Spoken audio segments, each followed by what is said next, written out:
Hi, this is Jürgen Rasmussen. Welcome to the Provocative Hypnosis vlog. In this episode, I want to talk about how to work with impossible clients. And I'll put impossible in quotation marks because if it truly was 100% impossible, if that was known, there would be no point in working with a client to facilitate change. But when I talk about impossible, I mean clients who, our current medical system or current cultural norms, and even our own experience might deem that chance is very unlikely to happen.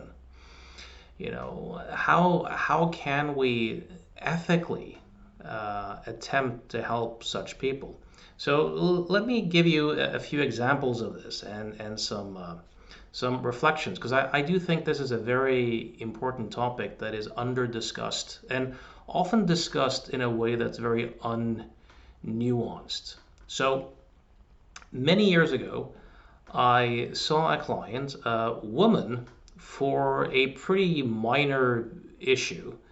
And the interesting thing is we were not successful. I can't even remember what the issue was, but we didn't really jive. Like our report level wasn't really there. But she told me a really, really interesting story, and that is that a few years prior to that, she had had intense abdominal pain and gone to the hospital, done a battery of tests, and the results came back that she had a pretty large tumor, cancer tumor, in her stomach. And her doctors immediately said, you need surgery. There's no other way around this. And this particular woman had what she called an intuition, just an intuitive sense that no, I know exactly what this is and I know exactly what to do. So she intuitively had this sense that this had something to do with her life and how she was living it, and a lack of boundaries, and being in a relationship that was not at all healthy. And she had a very strong conviction intuitively about what to do. And she went home and she made a lot of rather dramatic changes in her own life. She did not see a coach, a therapist, anything. This was all done by herself. And when she went back to the hospital, I can't remember how long after this was, there was no trace of the tumor. It was completely gone. And first the doctors thought they must have, messed up the tests somehow, but they discovered that no, this was an actual case of a cancer remission. And the doctor looked at her and said, young lady, you're an extremely lucky woman. These things happen so rarely. It's a spontaneous remission. And the woman told the doctor that it's not so spontaneous. I actually did a bunch of stuff to resolve this. Don't you want to hear? And the doctor got really adamant and said, no, you didn't do anything. This is a spontaneous remission. And she kind of fought back and she said, there's nothing spontaneous about it. I did this. Don't you want to hear my story? And the doctor got really, really offended and angry and slammed his fist on the table and insisted that she stop talking nonsense, and said he had clients to see and sent her out. And met her with absolutely no curiosity or open-mindedness whatsoever. Now, these sorts of things do happen. Sometimes on their own, sometimes in conjunction with help. There's a medical doctor called Kelly Turner who has written two books. One is called Radical Remission. Can't quite remember the name of her new book at the moment, but she's gone through 1,500 documented cases of spontaneous or not so spontaneous remissions from life-threatening diseases, such as cancer, and interviewed these folks and noticed a bunch of patterns. Now, there's a lot of emphasis in communities around hypnosis, NLP, psychotherapy, coaching, to work within your scope of practice as defined by some organizing body and the law. And my orientation has always been to work as far outside of any scope of practice as possible, because that's where you learn. That's where you get to pioneer stuff. And then the question becomes, how can you do this in an ethical manner? Now, remember this, in medicine at the moment, in our culture at large, the mind-body split, even though it's not scientifically so, the thinking among medical doctors and most people is still of a dualism between the mind and the body. We have physical stuff and we have psychological stuff, and these diseases are deemed physical, and by implication have nothing to do with relationships or meaning or emotions or thoughts or your inner life. And current medicine also has a tendency to separate people from their environment and to view such diseases as the result exclusively being the result of activity within that particular person. So, I mean, there are huge pharmaceutical interests at play with this. I mean, most research, if we're honest, is funded by pharmaceutical companies. And to expect pharmaceutical companies to be interested in, for example, how what we call psychological factors might influence such a disease is a bit like expecting turkeys to vote for Christmas. I mean, it's naive in the extreme.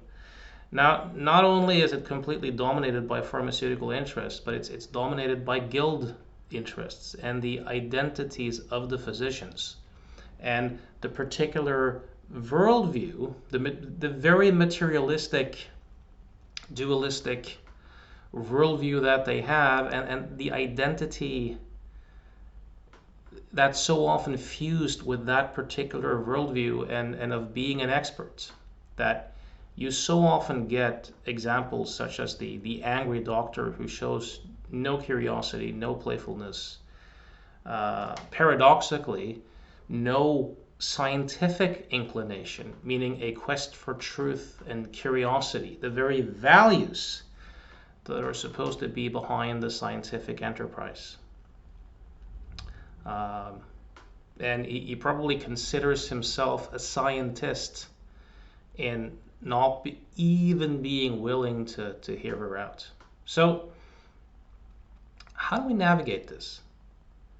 Well, on the one hand, as the critics would point out, it is unethical and wrong to claim that a particular method can cure a particular disease. So, for example, if you were to say that hypnotherapy or counseling or a particular form of psychotherapy can cure cancer in a cause and effect way, that's clearly an unethical claim that you shouldn't be make. Promising any guarantee of such thing is clearly unethical. Getting in the way of treatments that do have something of a scientific base is, of course, clearly unethical. Charging people a lot of money and kind of preying on their vulnerabilities in such a situation, I think, is clearly unethical. So I'm completely aligned with the people who point that out. The only problem is if we stop there, then what about the fact that these sorts of remissions are sometimes possible, and they often happen, way more often than not, if you read Dr. Kelly Turner's work, they often happen in conjunction with spiritual insights, psychological shifts, resolving deep conflicts, resolving trauma, these sorts of things. If we completely shut that door, we're going to end up not helping a lot of people who could be helped. And this isn't really a satisfactory solution either. So here's what I've done in working with impossible cases. Now, let me offer this. My entire career has been an impossibles practice to some extent, meaning that most of the clients I see have seen psychologists and quite often psychiatrists to no avail. So you know, being able to help these people would be something that a lot of people would deem impossible. Some of the clients I see are clients who struggle with issues where current medicine, current mainstream thinking doesn't even know or suspect that there are reliable ways of helping people to make discoveries and shifts in themselves where they can release a particular symptom. So I'm talking about allergies and chronic pain and asthma and migraines and stuff like that. It's not a method that changes people. It's not me having any special powers. It's just the fact that people have the capacity to change these things if they have particular insights or learn to relate to their own experience in a different way. So the question becomes, are you able to create a learning context where people can, in a pretty reliable way, make these changes? So I have no reservations from saying that, and also to charge people money for working with them in that particular way. I don't claim that it's a method or that it's me who's generating the change. But if someone comes to me for a disease, such as, for example, cancer, what about then? Well, the truth is, I don't have a reliable way of helping people make changes in this particular arena. There are way more people who have not made any significant changes in that arena that have. So what I have done is that all of my work with serious life-threatening type diseases have been pro bono, meaning I never charged any of these folks a penny, right? I've never encouraged any of them to stop their medical treatments, not one person ever. I have never claimed that a technique or me or that a method could cure or change them at all. For people who have, most of the people I have seen for these sorts of issues are people I have seen for other issues, right? So for those who seem to be open-minded and who don't seem completely steeped in the mind-body split, I have often said to them, look, what we call the mind and body is an integrated system. Would you like to explore what we might be able to influence if we open the psychological, relational, emotional door? And that's about it. So I mean, I worked with a guy a couple of years ago who had cancer. I did not help him generate a remission. I mean, he went through standard medical treatment, but he had a deep hunch that there were psychological factors at play in developing the cancer. And he was pretty convinced that if he didn't do some serious sorting of his own inner life, he would be likely to develop it again. So I work with him as a client to help him make those particular changes. That's an example. I work with so I'll give you three cases, two successful and one partially successful.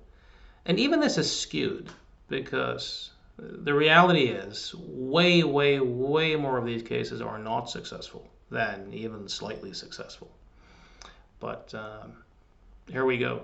So I work with a client who had walked in on her husband fucking the nanny. And the nanny was her new best friend. And this shocked the hell out of my client. Like, she'd never seen it coming. These were the two people in her life that she was emotionally attached and bonded to. And she said it was shocking and isolating, and her entire system went cold. And she felt that she got sick right then and there. And not so long thereafter, a tumor was found on a medical test. You might want to guess where the tumor was found. Kind of an interesting coincidence. It was benign, if I remember correctly, but you can kind of argue if any tumor really is really benign. But we did some work with that particular memory construct and some other stuff, and she had a radical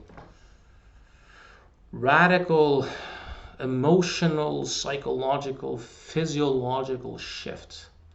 In the office, her body got warm again, and she said, I feel that something's happening.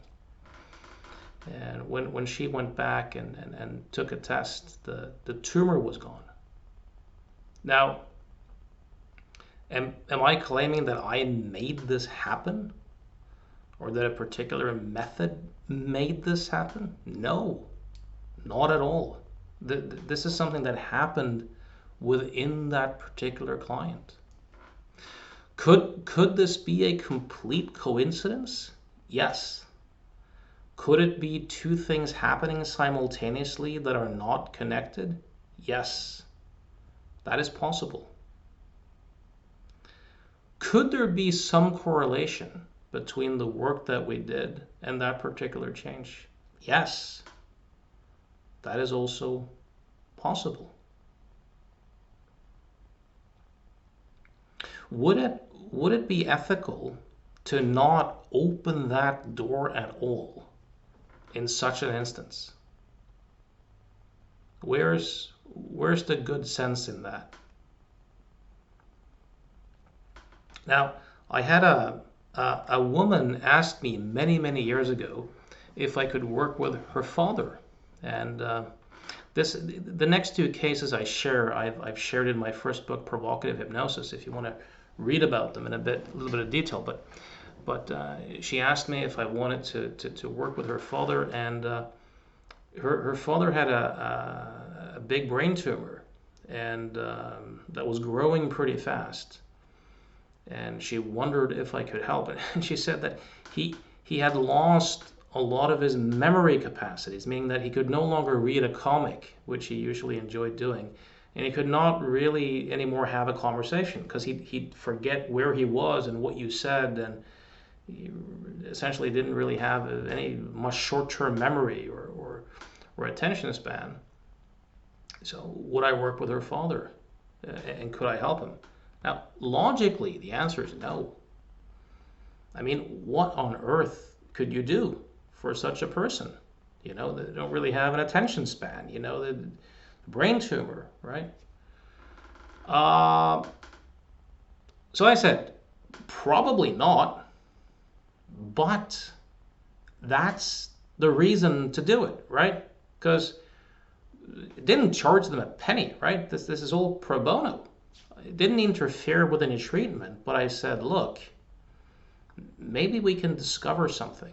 I mean, this is the outside of scope of practice cases that you want to do. Like even my mind told me that there's nothing to do, which at least to me is kind of exciting. So I was meditating about this, running, kind of seeding my own mind, going, how could we do something? And what occurred to me is that when his wife, not his daughter, his wife actually came with him and had to support him to my office door. And this was my first mistake, to not align with the wife. Now, his daughter, who ordered the session, and I never let family members order sessions on behalf of anyone else, but in this particular case, very special case, the daughter had told me that she had suspected for a long time that his father would get sick because there was tremendous conflicts in the family that were just eating his father up, and he was not able to deal with them in a good way. So he was just waiting for him to get really sick, which he did. Now, could that be a coincidence too? Yes, of course, it could. It also may not be. Who knows?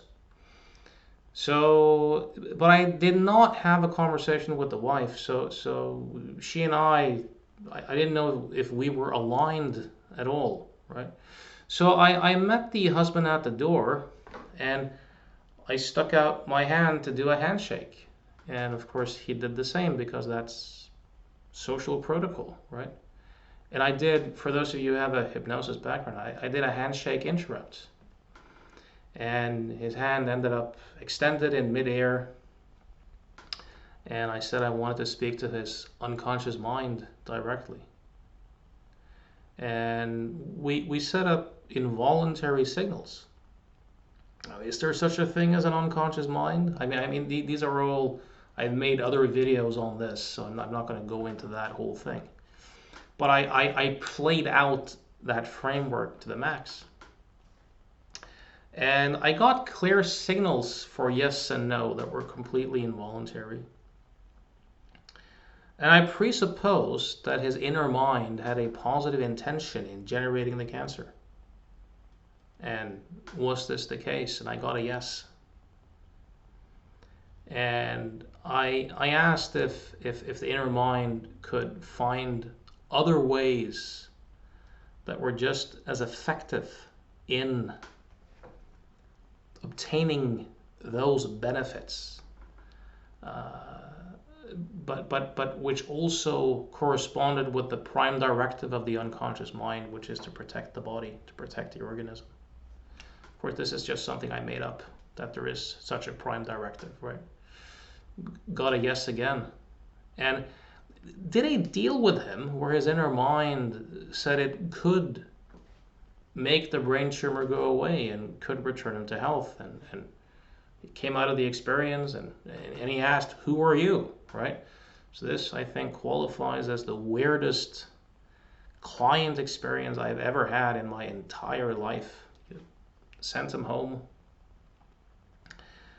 Now, a miracle happened. I can't remember how long it took, but he was back at the hospital doing tests, and he did not receive medical treatment. There wasn't really anything they could do. And the tumor had been progressing very aggressively, and now about 70% of it was gone. Still like 30% left, but like a massive shrinkage. Nothing medical had happened. Nothing, and the daughter was ecstatic. The mother, not so much. The medical doctors were stunned. They had no explanation for this whatsoever. Weren't really curious either. The daughter was crazy enough to, and I asked her not to because it puts me in trouble, with the authorities and stuff like that. You get burned on the cross, even if you're doing something good. But she told them that they'd seen this NLP guy, and he was doing hypnosis, and the doctors just wouldn't hear a word of it, right? And thank God they never came after me for that particular thing. So, anyways, the daughter called and agreed to see him again, right? And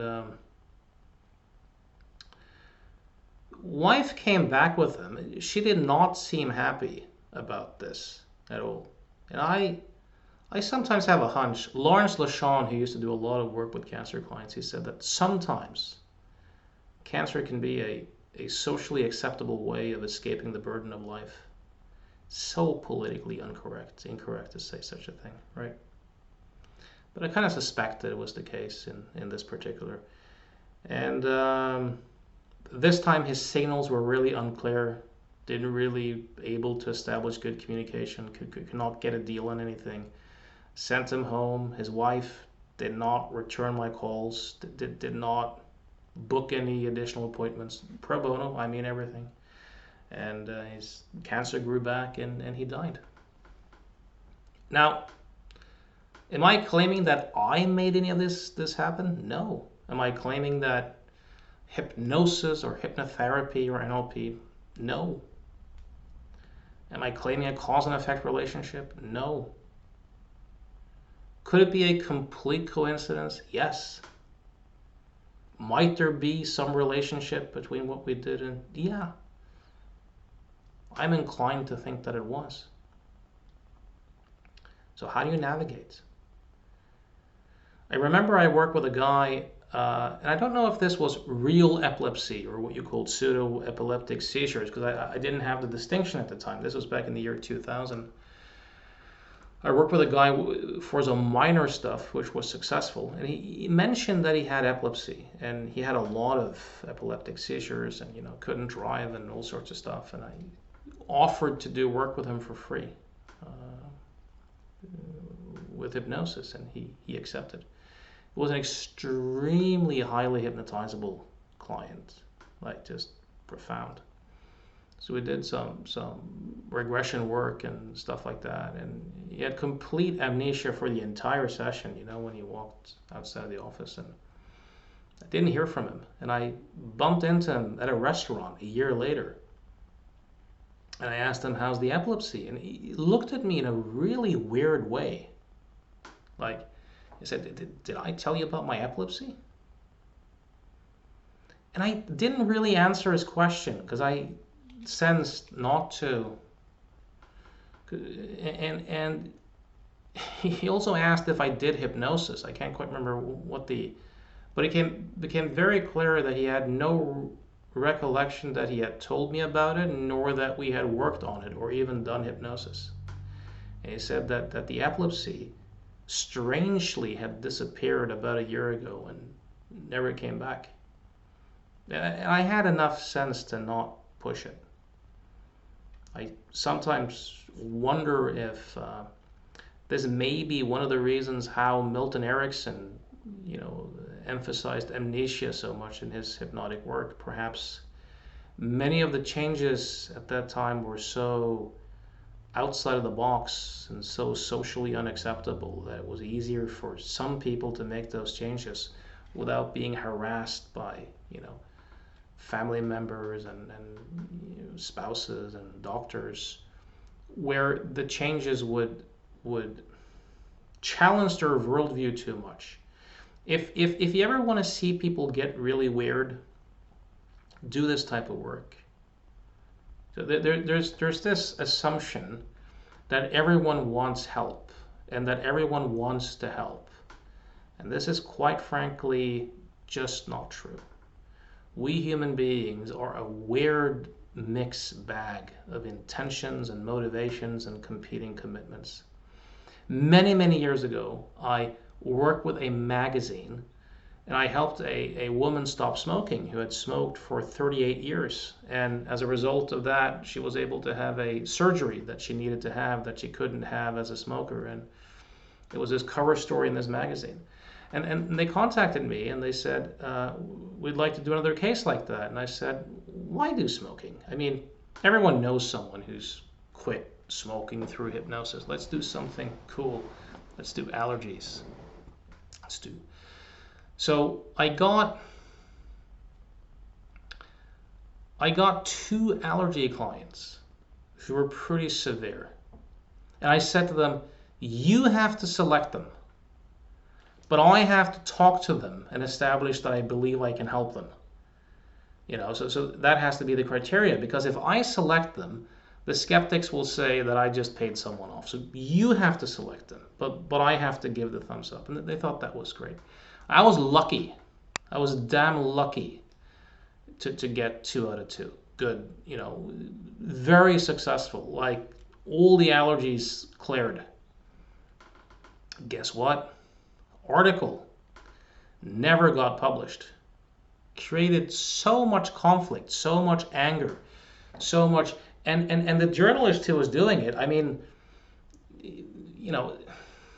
she did not have the courage to really stand behind it. She was afraid to be ridiculed, and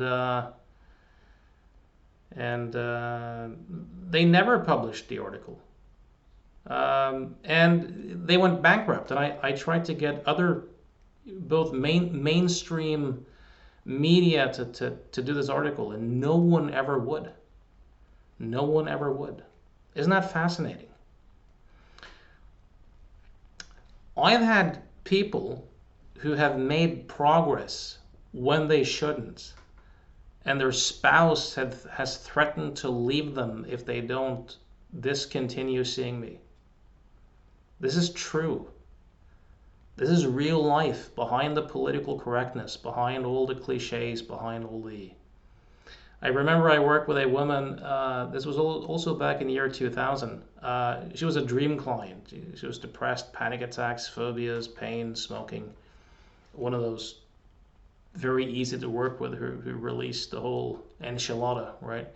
She came back 8 years later, I think, and had resumed smoking, so she wanted a tune-up session for that, which was successful. The other stuff was gone, but in the meantime, she had developed multiple sclerosis. And we had excellent rapport. She had plenty of trust in me, and I offered to work with her for free to see if we might be able to. And she said, I'm going to have to think about that. Called me back a few days later, and she said no, didn't want to do it. Isn't that fascinating? So that's a long ramble on my part. I hope these thoughts can be thought-provoking, inspiring, and I hope that more people are willing to do this sort of work, but to do it in an ethical way. I realize that if you no longer charge money, that a lot of people will no longer really be interested. You have to have enough other clients that you can do this sort of occasional case. Anyways, if you have any comments, questions, feel free to leave them. If you're interested in client sessions for any issue you may have, you can contact me at provocativehypnosis.com. If you're interested in mentoring, you can do the same. Till next time, have a great day.